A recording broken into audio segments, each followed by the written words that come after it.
ಈ ಫಿಟ್ನೆಸ್ ವಿಷಯಕ್ಕೆ ಬಂದಾಗ ಅಥವಾ ಯಾವುದಾದ್ರೂ ಓದೋ ವಿಷಯಕ್ಕೆ ಬಂದಾಗ, ಏನನ್ನಾದರೂ ಮಾಡೋ ವಿಷಯಕ್ಕೆ ಬಂದಾಗ ಬಹಳಷ್ಟು ಜನ ಈ ಮಾತನ್ನು ಹೇಳೋದನ್ನು ನಾವು ಕೇಳಿದ್ದೇವೆ. ನನಗೆ ಮಾಡೋದಕ್ಕಿಷ್ಟ, ಆದರೆ ನನಗೆ ಮೋಟಿವೇಶನ್ ಇಲ್ಲ, 1-2 ದಿನ ಮಾಡಿ ಬಿಟ್ಬಿಡ್ತೇನೆ, ಆಮೇಲೆ ಮಾಡೋದಕ್ಕೆ ಸಾಧ್ಯ ಆಗೋದಿಲ್ಲ ಅಂತ. ಹೌದಲ್ವಾ? ಅನೇಕರಿಗೆ ಈ ರೀತಿ ಆಗುತ್ತೆ.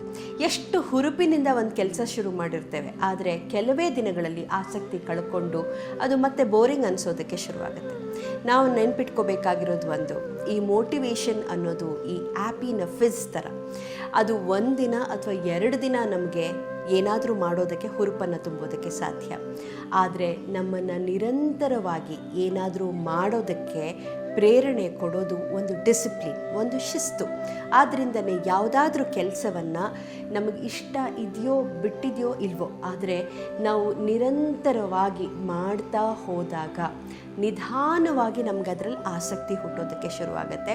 ನಿಧಾನವಾಗಿ ನಮಗದರಲ್ಲಿ ಚಿಕ್ಕ ಚಿಕ್ಕ ಸಕ್ಸಸ್ ಸಿಕ್ಕಿದಾಗ ನಾವು ಆ ಕೆಲಸವನ್ನು ಪ್ರೀತಿಸೋದಕ್ಕೆ ಪ್ರಾರಂಭ ಮಾಡ್ತೀವಿ. ಯಾವ ಕೆಲಸನೂ ಮೊದಲಿಗೆ ತುಂಬ ಇಂಟ್ರೆಸ್ಟಿಂಗ್ ಅನಿಸೋದಿಲ್ಲ, ಯಾವ ಜರ್ನಿನೂ ತುಂಬ ಸುಂದರವಾಗಿರೋದಿಲ್ಲ. ಮುಂದಕ್ಕೆ ಹೋಗ್ತಾ ಹೋಗ್ತಾ ನಮ್ಮ ಎಮೋಷನ್ಸನ್ನು ಅಲ್ಲಿ ಇನ್ವೆಸ್ಟ್ ಮಾಡ್ತಾನೆ ನಮಗದು ಇಷ್ಟ ಆಗೋದು. ಇದು ಸಂಬಂಧಕ್ಕೆ ಕೂಡ ಅನ್ವಯ ಆಗುತ್ತೆ.